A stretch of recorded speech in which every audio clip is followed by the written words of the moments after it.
Ya, makanya sering-sering sampaikan bagi Anda yang bisnis kuliner, ingat baik-baik pesan saya ini.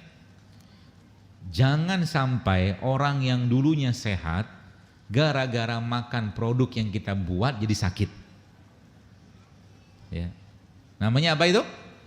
Zolim. Zolim. Orang dulunya nggak kena diabetes, tiba-tiba makan kita punya produk tiap hari kena diabetes karena tingginya gula. Saya kemarin ada ketemu dengan salah satu artis lah, dia cerita gini kan, saya bilang hati-hati loh Bu, saya bilang Mbak, jangan sampai nih produk Mbak ini jadi biang kerok diabetes negeri ini. Iya sih dok, dia bilang banyak banget gulanya, dia bilang kue-kue gitu. Ya. Ya, mendingan daripada seperti itu, mendingan kita ambil peluang yang lain. Kita menyiapkan makanan sehat dalam konteks untuk memenuhi hajat kaum muslimin, maka setiap orang makan produk kita dapat pahala. Pahala itikaf coba, Masya Allah. Minum tangan kanan Pak, jangan tangan kiri. Minum tangan kanan. Ini tangan kanan. Ini tangan kiri. Lupa mungkin, tak apa-apa, khilaf. Ya. 365 hari selesai, 30 hari, kemudian masuk lagi ada Allah kasih Syawal. Lihat, ada protokolnya. Allah kasih 6 hari Syawal, puasa. Setelah Syawal selesai, Allah kasih lagi puasa Senin Kamis. Allah kasih lagi puasa Ayyamul Bid dan puasa-puasa sunnah lain. Lihat, ada semacam rules-nya, semacam SOP-nya. Dan lihat, ada 13, 14, 15. Bagi hari ini puasa, kalau nggak salah hari ini masuk Ayyamul Bid nih. 13, 14, 15. Terus Nabi bilang apa? Berbekam pada tanggal 17, 19, atau 21 itu bisa menyembuhkan penyakit. Ada rule, ada itunya semua, urutannya. Gitu loh. Dan itu dijelaskan dengan sangat sempurna oleh Nabi kita alaihi salatu wassalam. Tinggal ikutin aja. Waktunya tidur, jangan olahraga. Iya kan? Yang olahraga malam, saya pesan sih, lebih baik cari waktu matahari masih terbit kalau mau olahraga. Ya, kalau masih maksa juga olahraga sama istri aja lah. Perjuangan itu boleh saya. Olahraga juga sedekah kan. Ibnu Abbas ketika beliau habis berbuka puasa di bulan Ramadan, sholat ke masjid ya, buka puasa udah sama masjid dan pulang ke rumah langsung berjima sama istrinya karena sedekah. Gitu. Ya, kalau ada istrinya. Kalau nggak ada ya carilah dulu. Ya. Jadi bicara tentang kesehatan, maka ini bahasa saya aja ya. Bahasa saya tanda kutip gitu kan. Maka Allah memberikan toolsnya berupa softwarenya, berupa hardwarenya, tanda kutip. Software yang pertama apa? Software yang pertama adalah ista'inu bis-sabri was-shalah.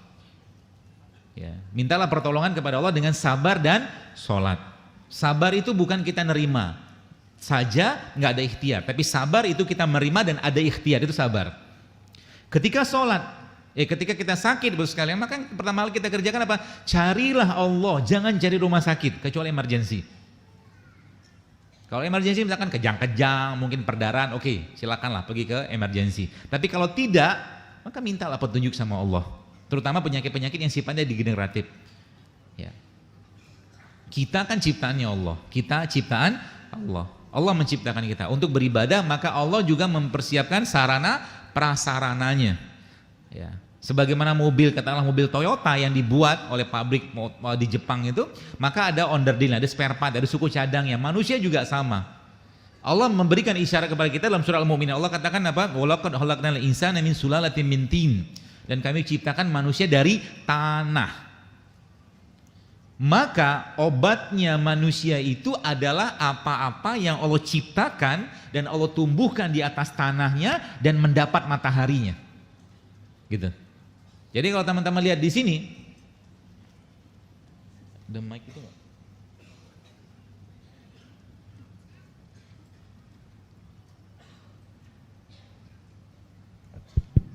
Jadi kalau kita lihat di sini ya bayangkan.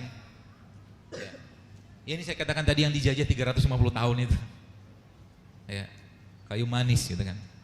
Salah satu ciptaannya Allah yang bisa menurunkan gula darah. Nih. Tumbuh di mana? Tanah. Ada lagi kunyit. Ya. Dan merupakan salah satu tumbuhan atau produk ciptaan Allah yang luar biasa. India merupakan salah satu negara yang paling rendah angka pikunnya. Karena ternyata konsumsi kunyit di India itu tinggi sekali. Ya, tapi kalau kita umat Islam Kalau tidak mau pikun di masa tuanya, caranya gimana? Banyak-banyak baca Quran. Maka Allah akan jamin tuanya tidak akan pikun. Ya. Di mereka-mereka inilah Allah membenamkan atau Allah memberikan obatnya buat kita. Kalau teman-teman baca tentang, katakan riset tentang kunyit, subhanallah luar biasa kunyitnya. Ya, bahkan dia punya bahan anti penuaan atau anti aging. Ya, jadi kunyit ini punya bahan anti tua, anti penuaan dalam kunyit. Terus apa lagi? Ada ketumbar kayak begini. Ini kan obat semua. Ya, bagaimana cara mengaplikasikannya? Gampang sekali. Gampangnya seperti apa? Jadikan ini sebagai teman kita tiap hari. Ya, bagi Anda yang suka minum teh, misalkan Anda bisa bikin teh ketumbar, diganti, gampang. Atau misalkan kunyit kayak begini Anda Anda buang kulitnya, kemudian diiris-iris tipis, atau Anda parut, kemudian dimasukkan dalam air panas, kasih madu sedikit, kasih jeruk nipis sedikit, sudah jadi obat buat tulang-tulangnya. Semudah itu sebenarnya. Ya, dan tidak ribet dan murah. Jadi bagi mahasiswa dengan modal 10.000 pergi ke pasar beli begini udah cukup. Ya, apalagi kita punya, Indonesia punya ini tempe. Salah satu makanan terbaiknya yang ada di negeri ini tempe. Ya, tempe itu bagusnya dimakan seperti apa? Yakin mentah? Hah?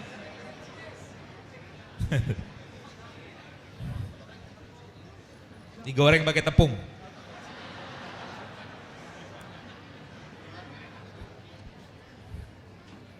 Saya jelasin ilmunya biar teman-teman paham. Jadi proses pengolahan pada makanan itu bisa jadi akan mengurangi nilai gizinya atau bisa jadi akan menghabiskan nilai gizinya. Nasi goreng tadi kan sudah dijelaskan. Nasi goreng kan gula kan, diapain? Digoreng. Gula nggak kepake jadi apa tadi? Lemak. Digoreng pakai apa? Minyak. Minyak itu sudah lemak kak? Lemak. Dimakan pakai apa? Bakwan. Bakwannya kan tepung kan? Gula nggak? Gula. Dipakai nggak di badan? Sebagian nggak dipakai karena tubuh sudah kelebihan kalori. Ubah lagi jadi apa? Lemak. Terus dimakan pakai apa lagi tambahannya? Telur. Belum, kerupuk belum. Dimakan pakai telur. Telurnya diapain? Goreng. Telur itu apa? Protein. Protein kalau dipanaskan hilang kan? Gizinya akan banyak berkurang bahkan habis. Terus makan apa? Tambahannya apa lagi? Kerupuk. Kerupuk kita apa? Tepung. Diapain? Tepung kan gula kan? Ketemu minyak. Lemak ketemu lemak. Sudah selesai? Belum. Ada minumannya.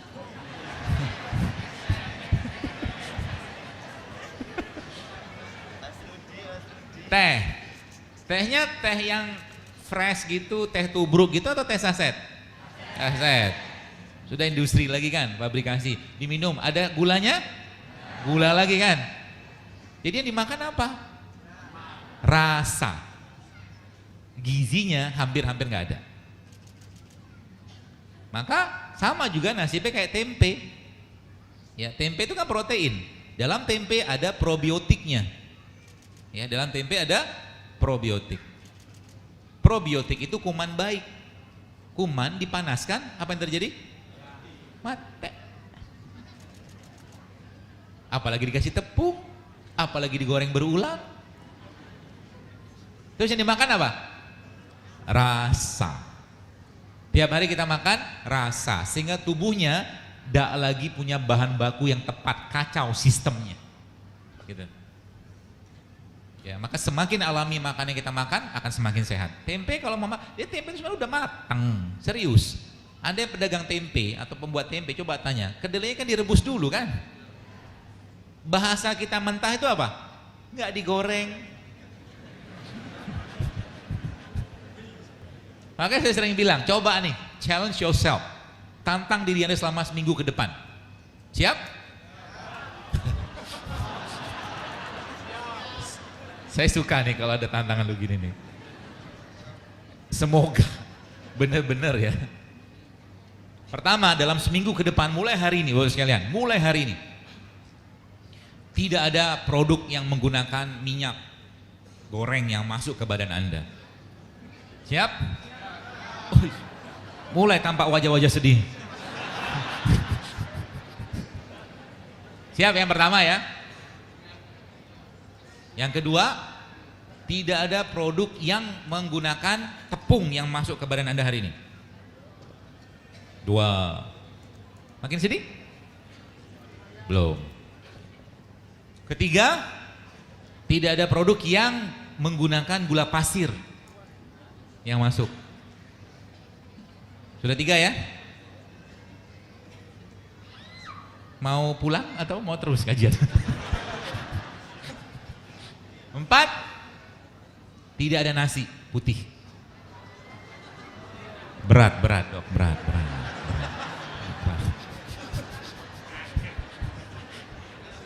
Dan tenang aja, Anda tidak akan mati kalau nggak makan nasi. Tenang aja.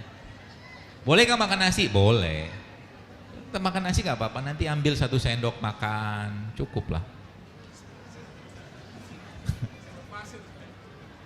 Banyak ya orang kayak begini. Anda mulai merasa berat, tapi ketika mereka kerjakan itu banyak keluhan-keluhan badannya hilang. Beneran. Simpel banget coba. Ya. Jadi tadi apa? Minyak, tepung, nasi sama gula. 4 nih aja. Sama satu lagi ditambah deh biar komplit ganjil. Semua produk olahan yang fabrikasi pakai kemasan. Coba di stop. Mulai kapan? Mulai nanti siang. Katanya mau sehat. Ketika Anda niatkan sehatnya untuk Allah, maka nanti ketika Anda siang makan dengan niat kayak begitu dapat pahala loh. Kan gitu kan?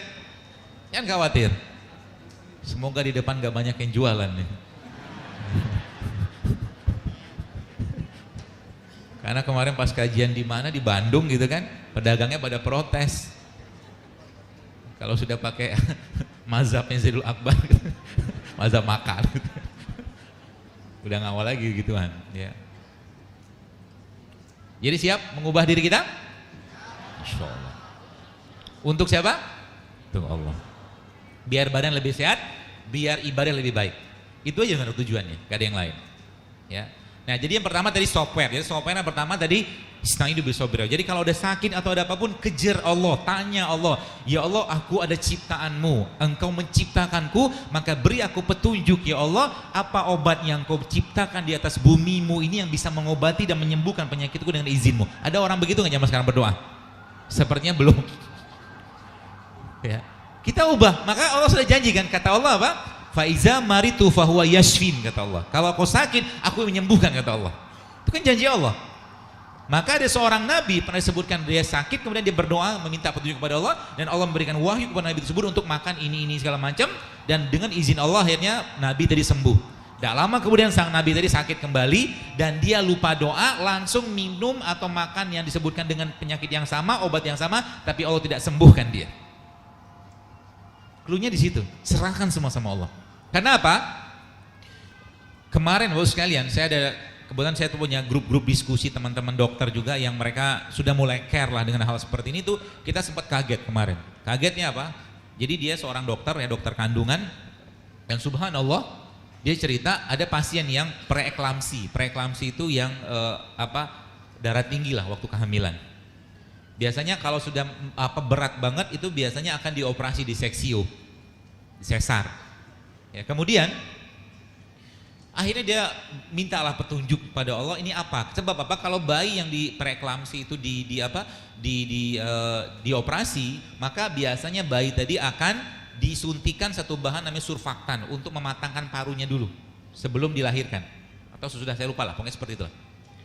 Dan subhanallah ternyata dia ikhtiar. Ikhtiarnya apa? Ikhtiarnya dengan menggunakan ciptaan Allah yang salah satunya di depan ini.